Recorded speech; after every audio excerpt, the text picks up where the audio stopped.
Bonjour à tous. Plusieurs candidats m'ont récemment demandé si je pouvais leur adresser des exemples de dossiers VE pour voir un petit peu à quoi ça correspondait et finalement les aider à se projeter. Dans l'épisode du conseil VE de cette semaine, je vous explique pourquoi, selon moi, c'est une fausse bonne idée. Si le sujet vous intéresse, je vous propose de me retrouver tout de suite après le générique, le temps pour vous de vous abonner à la chaîne si ce n'est pas encore déjà fait. À tout de suite.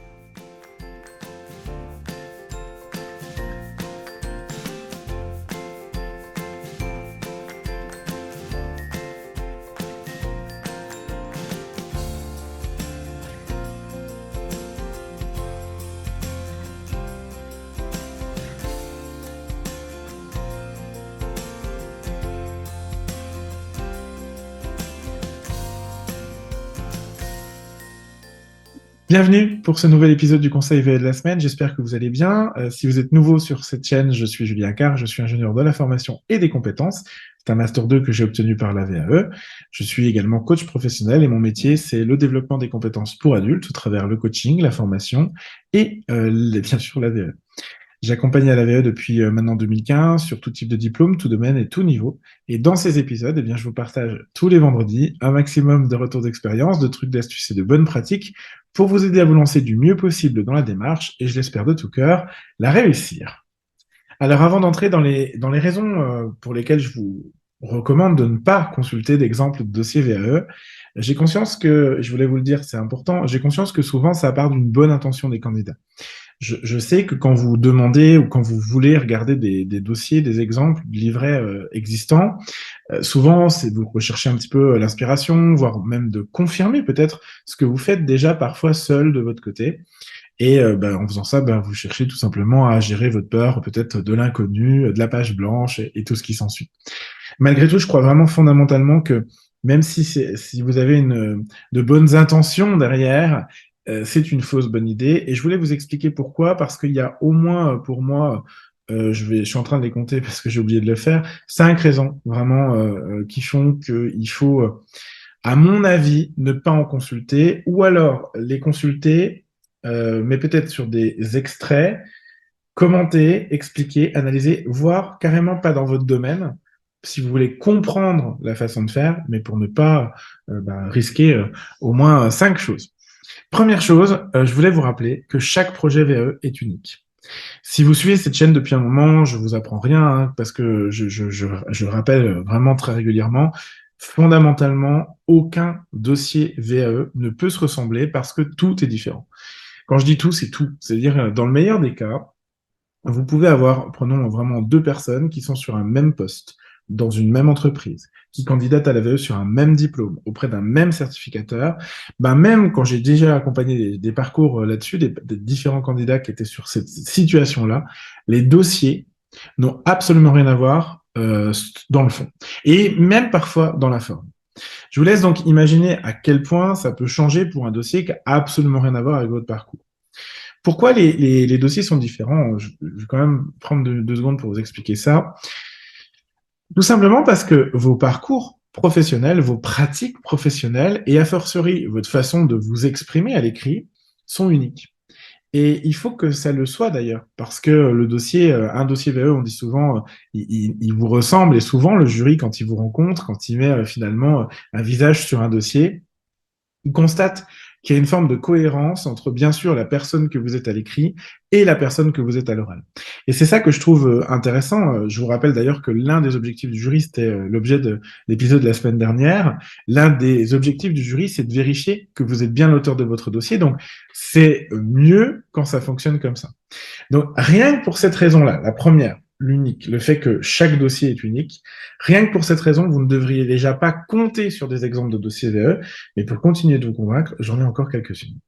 Raison numéro 2, le risque d'erreur, au pluriel, et d'oubli.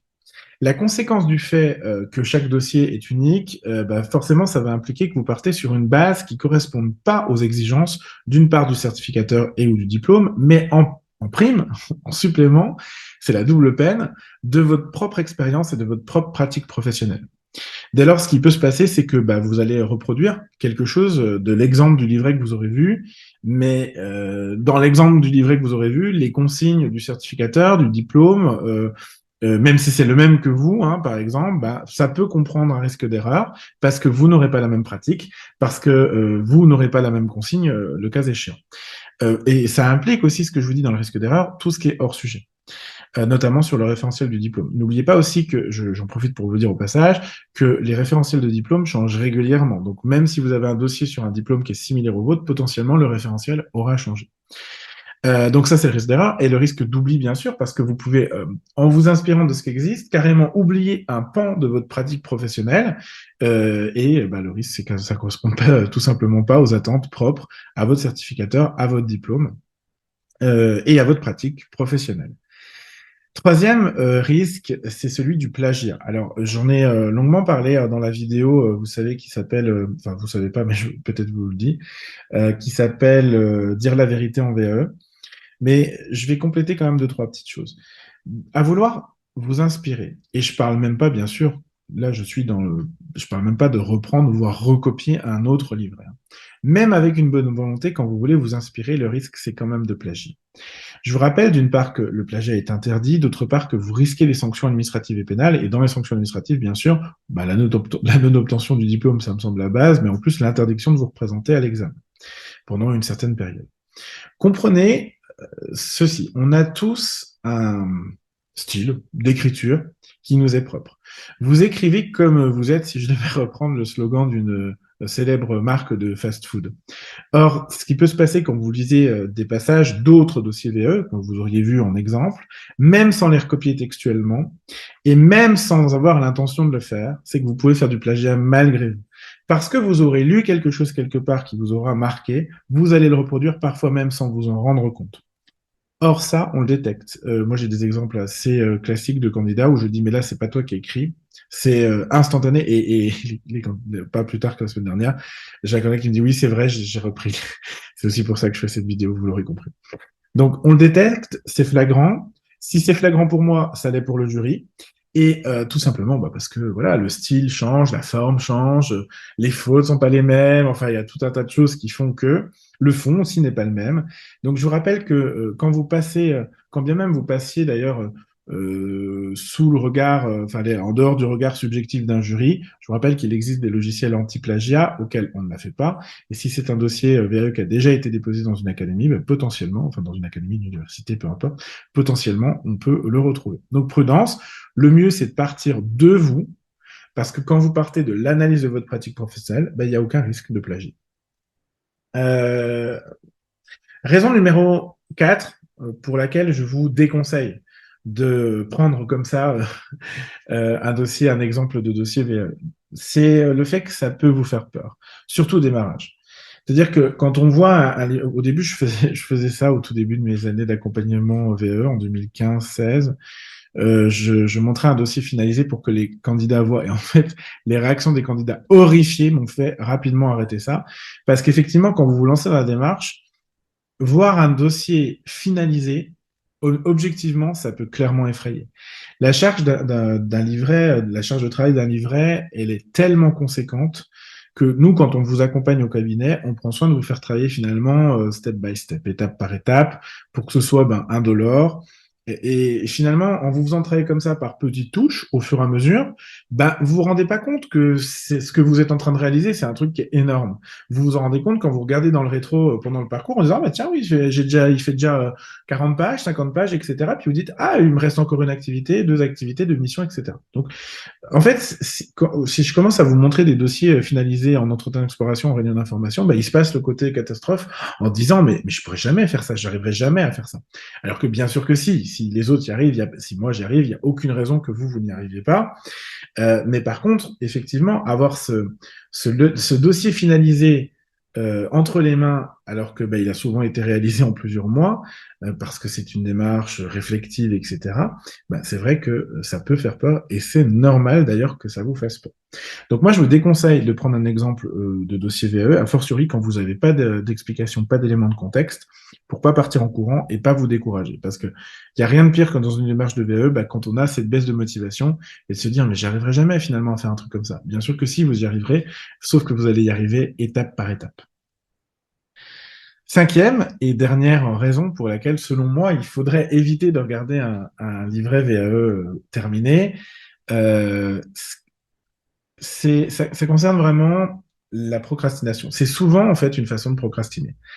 Je le constate quand mes candidats me demandent des dossiers, c'est que la plupart du temps, ils sont un peu perdus. Alors, il y a des peurs, hein, ça se mélange, il y a des états émotionnels derrière, il y a la peur de la feuille blanche, la peur de pas y arriver, etc., la peur de pas savoir, enfin, puis même, ne serait-ce que ne pas savoir par où commencer, par où empoigner le truc.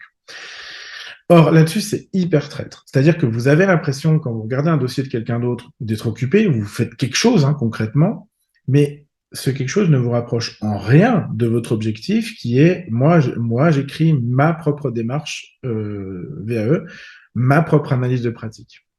Donc, faites attention parce que ça vous donne le sentiment d'avancer sans vous faire avancer. Et là encore, soyez prudent, avancer en VAE, c'est écrire. Donc mon conseil, quand vous êtes dans cette phase-là où vous dites, mais je ne sais pas par quel bout empoigner le truc, bah déjà, si vous avez un coach, vous l'appelez. Et puis, si vous n'en avez pas, si vous êtes en autonomie, bah moi, ce que je vous recommande, c'est de revenir un petit peu en arrière, revenir aux fondamentaux de la démarche, à savoir peut-être votre plan, votre CV détaillé, l'analyse de votre pratique professionnelle, les mots-clés de la VE, pourquoi, comment, référentiel, etc. Donc, je vous remettrai le lien de la vidéo que j'avais fait, l'épisode qui s'appelle, j'ai perdu le titre, les 3 plus 1 mots magiques de la VE. Pour revenir finalement un petit peu à du contenu, du contexte, et vous aider à vous rattraper, à vous raccrocher aux branches. Vous avez aussi cette chaîne, il y a un peu plus de 80 épisodes maintenant sur la démarche VE, donc ça peut être intéressant quand vous avez pu vous en être, quand vous avez un petit coup de mou, au lieu d'aller chercher des exemples de dossiers VE, de revenir à l'explication de texte, l'explication de la démarche, comment on fait, comment on s'y prend. C'est peut-être plus simple pour vous approprier la démarche et derrière la réaliser par vous-même plutôt que effectivement se dire bon bah on verra, je vais voir un exemple de dossier, etc., etc. Voilà ce que je voulais vous dire sur ce sujet. En résumé, si vous en êtes à vraiment en avoir réellement besoin, moi je vous oriente plutôt vers des extraits de dossiers VAE contextualisés, commentés, idéalement dans des domaines qui n'ont rien à voir avec le vôtre, comme ça il n'y a aucun risque d'oubli, d'erreur ou de plagiat. C'est d'ailleurs ce que je fais dans ma masterclass qui est sortie il y a 2 semaines. Vous avez le lien en barre d'infos si ça vous intéresse. Bien sûr, j'explique la méthodologie un peu comme je le fais là, mais avec un support, un PowerPoint, c'est un peu plus complet, c'est plus calibré. Et dedans, vous avez des exemples de dossiers, mais c'est des exemples, c'est pas un dossier complet, c'est un exemple. Et surtout, je vous le commande, je vous l'explique, quoi. Euh, voilà, j'espère que ça vous aura convaincu de ne pas en consulter, pas consulter en tout cas de livret complet, ou alors de le faire en conscience et surtout éviter de payer pour. Je vous promets que les dossiers qui sont là sur Internet parfois payants, c'est tout de suite il y a un gros risque de plagiat. Voilà. J'espère que vous avez aimé cet épisode. Si c'est le cas, n'hésitez pas à mettre j'aime, à partager, à suivre notre chaîne. Et puis, je vous invite aussi à vous rendre sur le site jassef.com, rubrique newsletter, pour vous inscrire et recevoir encore plus de contenu exclusif. Quant à moi, je vous dis à la semaine prochaine. D'ici là, portez-vous bien. Je vous embrasse.